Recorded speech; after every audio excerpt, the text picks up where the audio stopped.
tous, j'espère que vous allez bien et que ce début d'année ne vous ballotte pas trop. L'énergie de cette nouvelle lune du 6 janvier était vraiment forte et spéciale. J'espère que tout s'est bien passé pour vous. J'en profite pour vous renouveler tous mes meilleurs vœux d'ailleurs pour cette nouvelle année. Je vous propose de découvrir notre message de la semaine, ce qui est important pour nous de comprendre ou de travailler pour notre évolution et qui va nous parler ici cette semaine de nos capacités psychiques et plus principalement de la glande pinéale. C'est en prenant le jeu de l'oracle du messager cette semaine qu'une carte est tombée du jeu. Il s'agit de la carte 38, voyez les signes.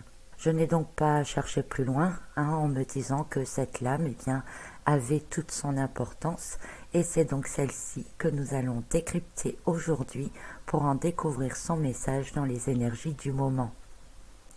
Observons cette carte d'un peu plus près.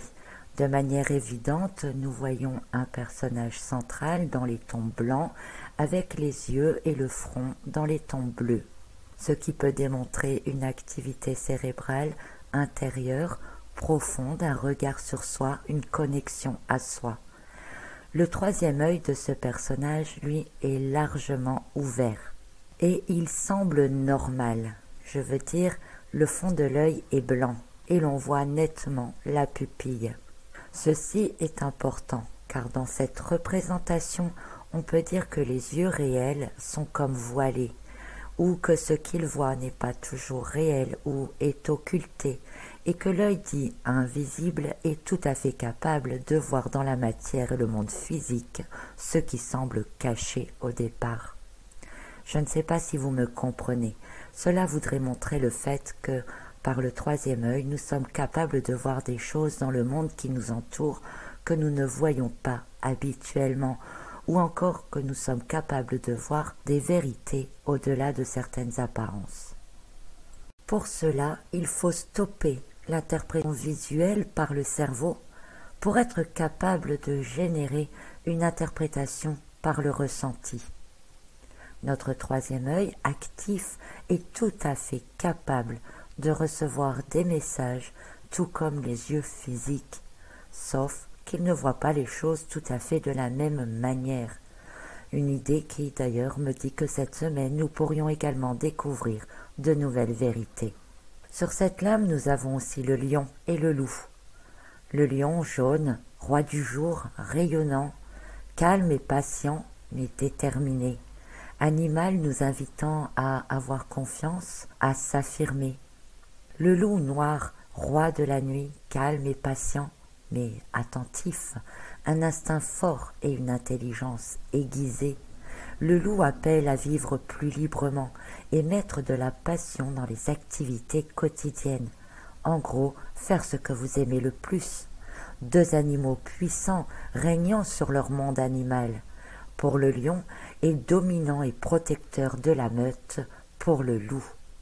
On retrouve aussi ici le soleil et la croix de vie égyptienne, deux symboles désignant que la vie et le pouvoir est en chacun de nous. L'ankh est également considéré comme un symbole protecteur.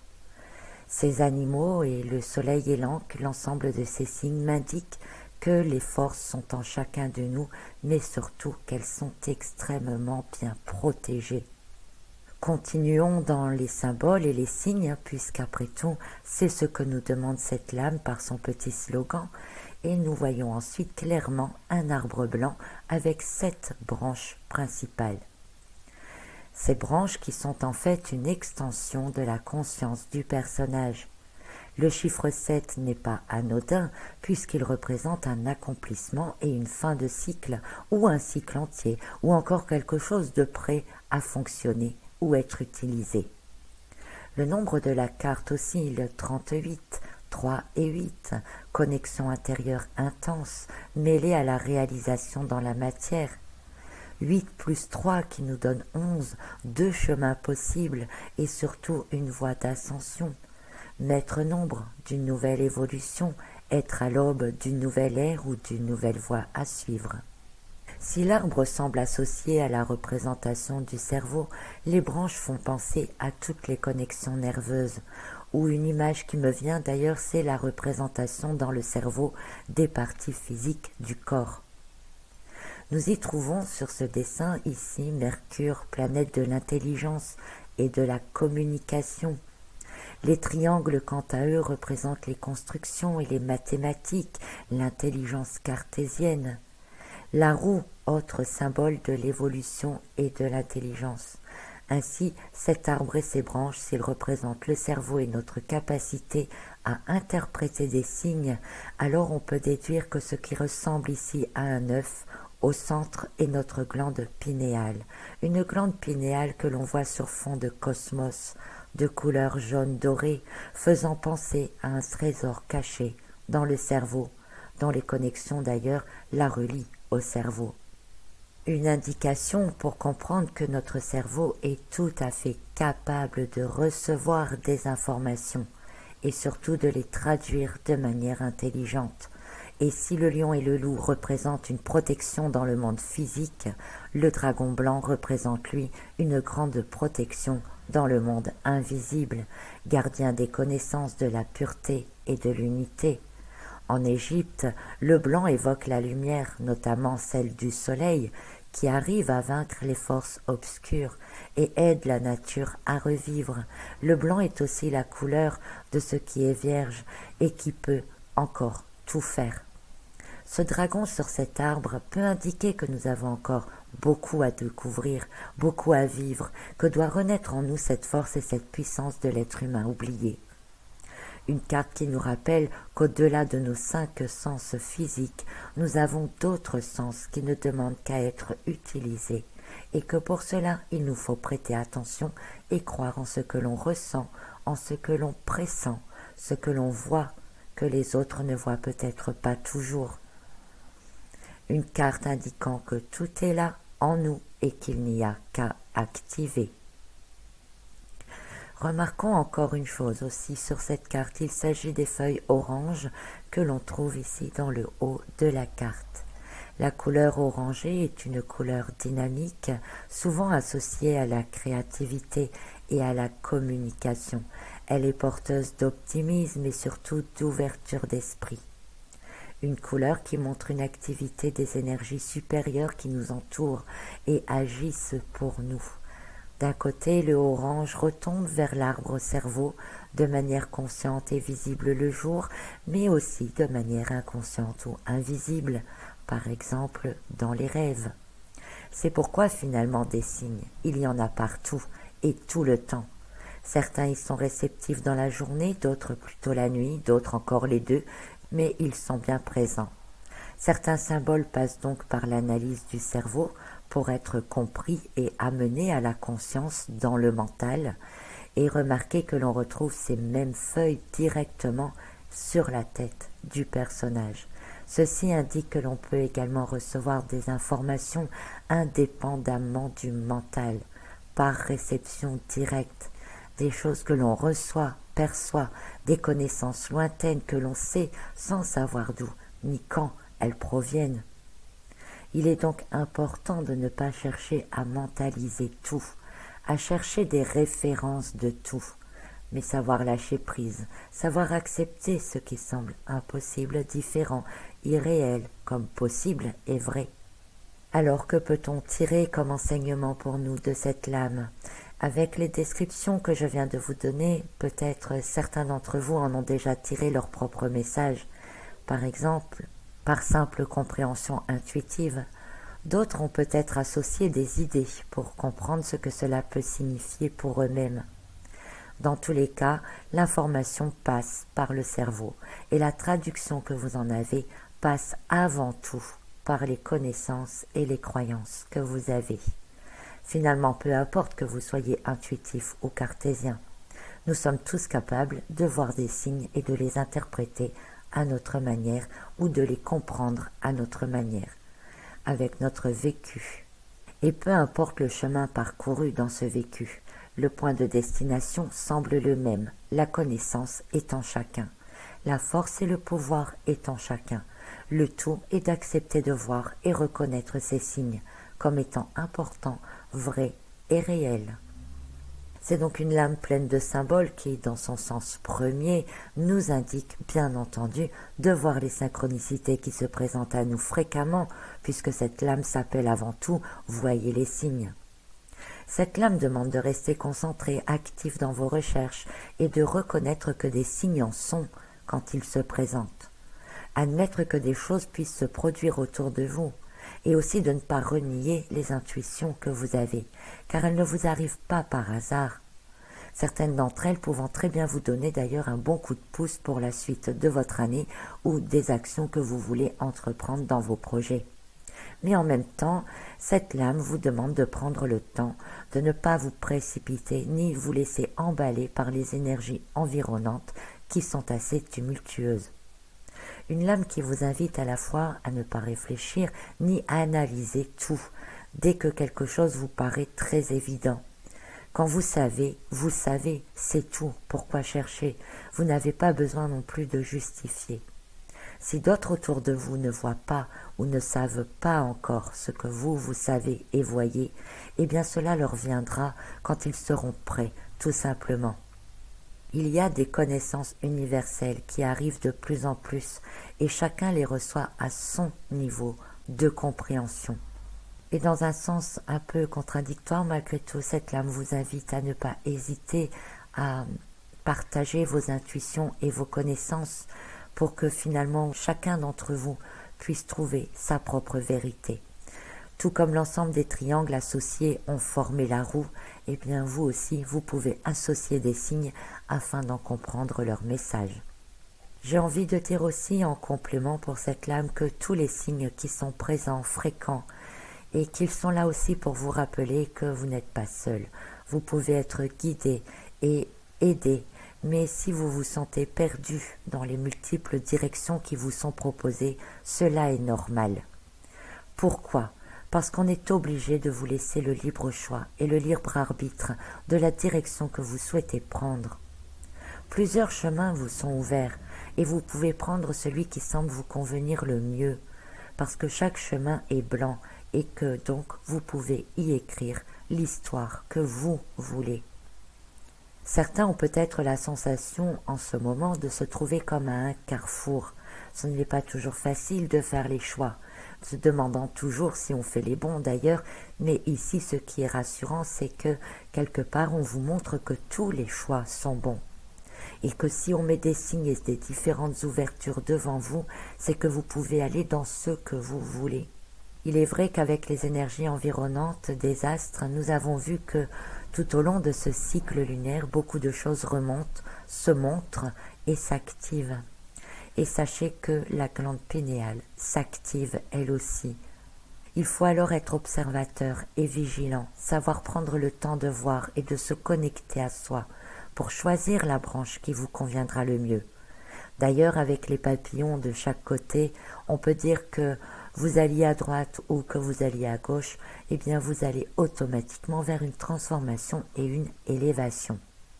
Il y a pour moi une notion de grande force vitale qui émane de cette lame et de ce personnage, une force vitale cachée et ancrée en nous, une force qui demande qu'à être utilisée, qui s'étend bien au-delà de notre être, une énergie qui semble reliée à tout.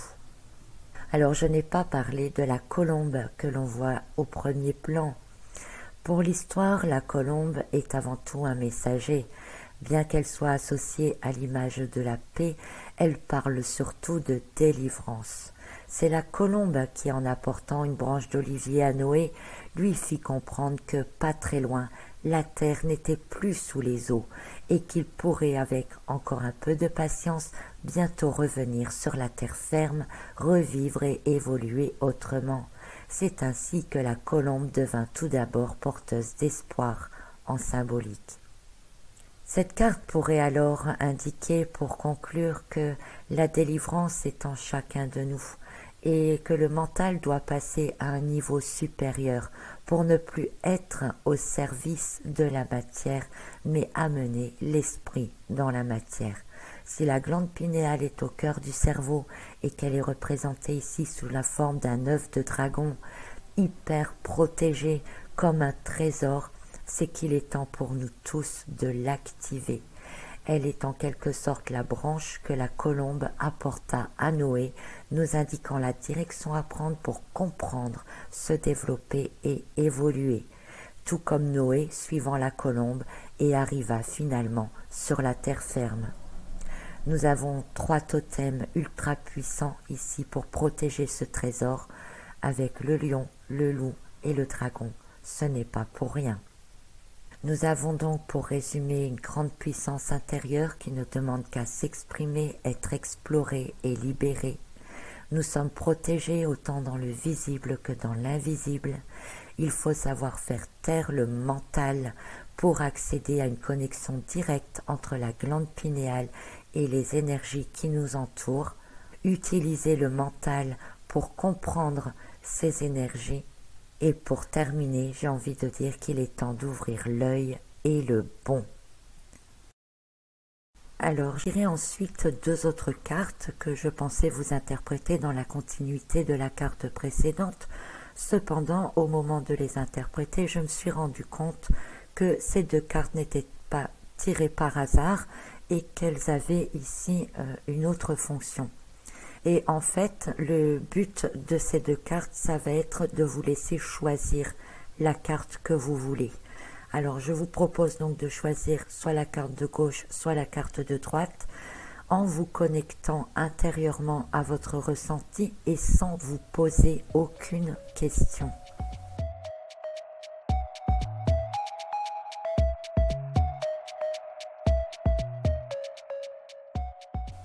Alors, si vous avez choisi la carte de gauche, c'est la carte 12 qui s'appelle « Concentrez-vous et agissez ». Une carte qui, dans l'ensemble, indique que des intuitions, vous en avez déjà eu beaucoup, des signes, vous en avez déjà eu certainement aussi beaucoup, et que, en fait, vous savez certainement aussi déjà ce que vous voulez faire, et qu'il n'est plus temps pour vous maintenant d'attendre ou de douter. Cette carte indique qu'il vous faut utiliser les énergies et les élans de cette période pour vous mettre en action. Il faut concentrer votre volonté et faire ce qui doit être fait. N'attendez plus, car vous êtes acteur de votre vie, acteur de vos changements et que vous devez absolument avoir des actions maintenant si vous voulez réaliser vos souhaits. Donc si vous êtes actuellement dans une période de doute, face justement peut-être à plusieurs chemins à prendre, eh bien ce n'est plus le temps d'hésiter, c'est le temps de vous mettre en action, de vous laisser guider par ce qui vous attire le plus, un peu à l'image du loup qui nous dit de faire avant tout ce qui vous plaît, ce qui vous attire. Et avec ce que nous avons vu par rapport aux énergies de l'année également, eh bien tout ce que vous mettrez en place à cette période-ci aura de fortes chances de porter ses fruits très bientôt ou en tout cas au cours de l'année. Et si ce n'est pas le cas, eh bien cela portera forcément ses fruits après sur du long terme. Donc si vous avez choisi cette carte, n'hésitez plus, avancez, actionnez, faites ce que vous devez faire. Si vous avez choisi maintenant la carte de droite, c'est la carte 31, observez en silence. Une carte qui parle de se mettre un peu à l'écart, en retrait, qu'il est temps d'observer certaines choses avec un autre regard, d'être attentif à ce que vous voyez, percevez, entendez, ressentez. C'est le moment de vous connecter à votre instinct, à votre intuition, avant de passer à l'action. C'est une carte qui vous invite par contre vous donc à ne pas vous laisser emporter trop rapidement par les énergies qui nous entourent, afin de ne pas faire de faux pas, de ne pas vous laisser abuser ou manipuler peut-être aussi. Donc pour le moment, si vous avez des projets, si vous avez envie de faire des choses, ne vous lancez pas trop vite, ne faites pas confiance à n'importe qui, ne croyez pas toutes les belles paroles et les belles promesses, mais prenez encore un petit temps d'observation en vous fiant à vos intuitions, qui elles, normalement, ne vous trompent jamais. Voilà donc pour ces 2 cartes et le conseil qu'elles vous donnent par rapport aux énergies qui nous entourent et par rapport à ce que vous devez faire. Je vous souhaite à tous une excellente semaine et je vous retrouve très bientôt pour un autre message. À bientôt.